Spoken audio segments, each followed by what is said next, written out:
Hai, hari ini saya nak review deck yang diperbuat daripada Pack Technobreaker dan Starter Deck Elemental.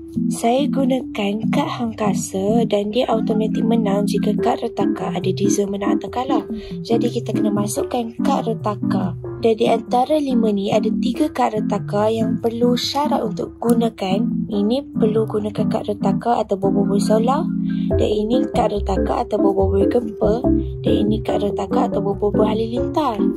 Jadi, saya ada masukkan 3 kad bobo gempa, 3 kad bobo halilintar dan 1 kad bobo solar. Sebab apa gempa dan halilintar banyak?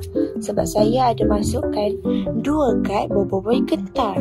Dan syarat kad ni dia perlu menggunakan kad bobo gempa dan kad bobo halilintar. Kad bobo halilintar dan gempa ni perlu dimasukkan sebab efek dia jika pernah menggunakan kad bobo itu boleh tukar terus dengan kad bobo gentar.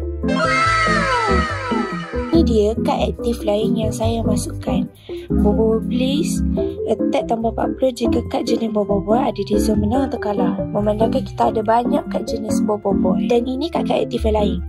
Kuputeri yang boleh tukar attack kat pemain dan attack kat lawan. Attack kuputeri 20 je, jadi macam kita perangkap lawan kita tu. Mas Chachix yang attack dan HP kat pihak lawan berkurang separuh.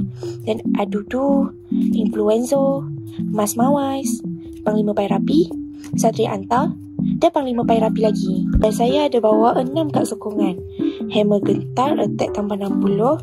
Crystal Board, kita boleh pilih 1 kad sokongan yang lain. Ocho Board, tukar kad ini dengan kad jenis Bobo tahap kedua. Kita ada banyak kad jenis Bobo tahap kedua, jadi tak apa. Panah Adudu, Chachix dan Mambi Balut. Dan kita perlu bawa 3 kad kosong untuk bermain.